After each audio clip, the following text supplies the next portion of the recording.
It's not illegal to have your baby born in the United States, but it's illegal to lie about your reasons for traveling. That is Claude Arnold of Immigration, Customs, and Enforcement, now known as ICE, talking about so-called maternity hotels with Miranda Kahn. J.D. Hayworth, back with you now on America's Forum. And part of the... This is such a bizarre story. Agents raided 3 dozen of these complexes in California. That's where foreigners, and mainly they're Chinese, are allegedly traveling for the purpose of giving birth here in the U.S. so their children will become U.S. citizens. And, you know, China has kind of laxed a little bit on their rules about the one child only, but they still have to get permission in order to have a second child. And some people think that that's what's fueling these women to come over here, and they're setting up these maternity motels. Well, really, what seems to, regardless of nationality, in this case it's the Chinese, but it comes basically from a very beneficent court ruling about the 14th Amendment to the Constitution and this notion of, quote, birthright citizenship. Right. So we have seen for years a variety of people coming into the United States, most often from our closest neighbor to the south, as Tijuana is to San Diego, as San Luis is to Yuma,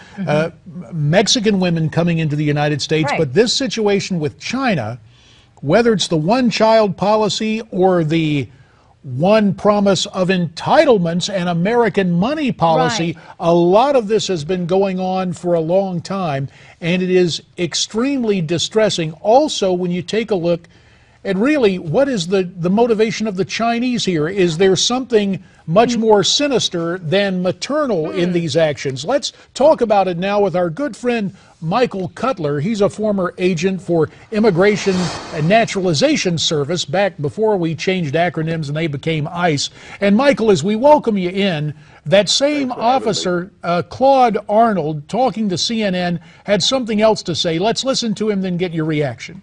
Women bring their babies back with them to China. The point is they have the advantage of being U.S. citizens now. So, you know, they can come back at some point to go to school or whatever the family decides. I mean, that child has complete access to the United States just like any other United States citizen. So, Michael, is this a national security issue here? It can be, and it's not only from China, it's from any country. We don't make any distinction. So, look, in theory, you could have radical Islamists come here from Pakistan, from Ethiopia, name the country of choice, Lebanon, have a child, bring the child home, indoctrinate the child thoroughly, perhaps make certain the child gets great English language, and they come back to the United States, as was pointed out. They have complete access to America. They are as American as you or I. And so we really need to look at this possibility. We've heard some reports that the reasons why some of these women are doing this is so their children have access to American education, that tuition is pretty high in China. Are you hearing the same thing? It could be a bunch of reasons. You know, I always like to ask people, why did someone enter the United States, especially illegally? It may be someone desperate for a job. It may be someone who's planning to carry out a crime. Could be a sleeper who's coming to wait for that tap on the shoulder or the phone call to be activated. We don't know what's in someone else's mind. But, you know, what we're witnessing is a massive number of foreign nationals coming to America. It's called birth tourism. Certainly, we can't ignore the potential national security implications of all of this. We're so vulnerable on so many levels, and so many of those vulnerabilities come back to this issue of immigration, it would seem. And with this situation, we understand that federal agents raided 3 dozen of these so-called maternity hotels. Michael, in your view, how difficult will it be to weed these places out? And do you think the government actually has a will to do it? Well, unfortunately, this administration seems to put out some dog and pony show periodically so they can say, look, we're enforcing the law. The magnitude of the problems we face with immigration, legal, illegal, visa fraud, and this involves visa fraud, people lying on their applications, claiming they're coming to, go to school or coming for a vacation, when in reality they're pregnant and have every intention of having a child. Those cases are relatively easy. But visa fraud is a serious problem. In fact, the 9/11 Commission, to which I provided testimony, made it clear that visa fraud, people lying on those applications, posed a serious threat to national security. But now here's the problem. We have about 7,000 ICE agents for the entire United States of America. We have millions of illegal aliens, millions of potential investigations. And we are short on personnel, also short on time here. Michael Cutler, stay put. We're coming right back to you following this break. We hope you will stay with us too here on America's Forum. Welcome back. Let's continue our conversation with former INS officer Michael Cutler. And Michael, you are a prolific writer for our friends at Front Page. And your latest offering asked, are we really willing to do what's necessary to stop terrorists from illegally entering the United States? So let's talk about it. What should we be willing to do? Well, we should be willing to enforce the law. You know, there's a principle in law enforcement known as randomness, and that article, by the way, appears today on Front Page magazine. It's known as randomness.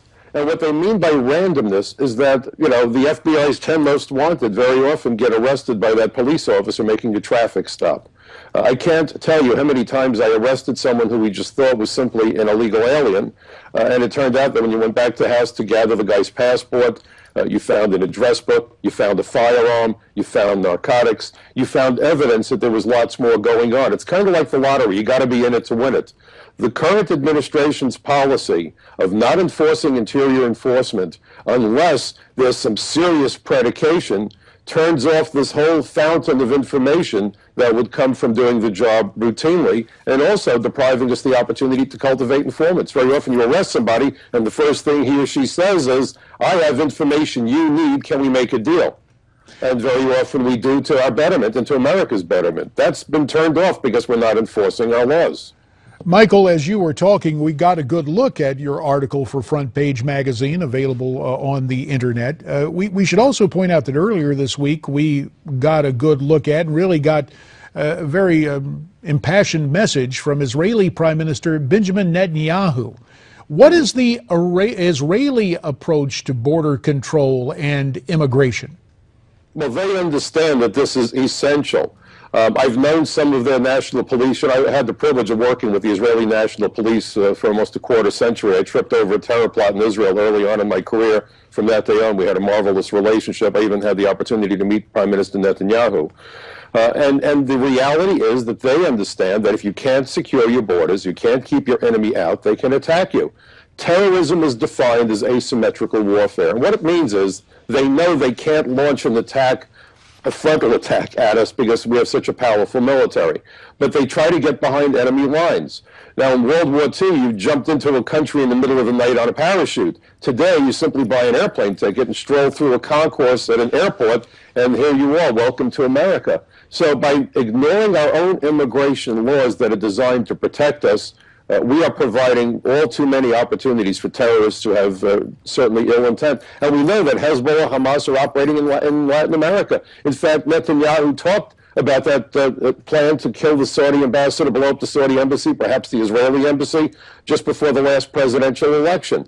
We know that in the tri-border region of Brazil, the terrorists are operating, they are training. It's an easy matter to cross that border or to fly into the United States. The 9/11 Commission made it clear that almost none of the terrorists that they had looked at ran our borders but entered through ports of entry. And we are ignoring all of this mechanism for political purposes. Because of this ignorance, and we are seeing reports this morning that some 7 million applications, I believe if I read the headline right, millions of people getting these applications as so-called dreamers. Is this administration hell-bent on just opening the floodgates, in your opinion? We have a minute left. They have already. They have already. So now look at what this is doing. There are going to be absolutely no interviews, none. There are no field investigations, none. We know that immigration fraud was the primary method of entering and embedding for the 9/11 terrorists and for many others that the 9/11 Commission looked at. This administration, to put it bluntly, should be getting the MVP award from Al-Qaeda, ISIS, Hezbollah, Hamas. we have taken down our defenses. And, you know, I was on the TV earlier this week, and I said that if you're not willing to secure or unable to secure your borders, you have no reason for a military. The military mission is to keep our enemy as far from us as possible. I hate to tell you, J.D., I believe they are here, and they've been invited in. Michael Cutler, on that note, we appreciate your word of warning and your assessment of these emerging issues over illegal immigration and our national security. As always, sir, you have our thanks. And America's Forum will be right back after you take a look at this. Stay with us.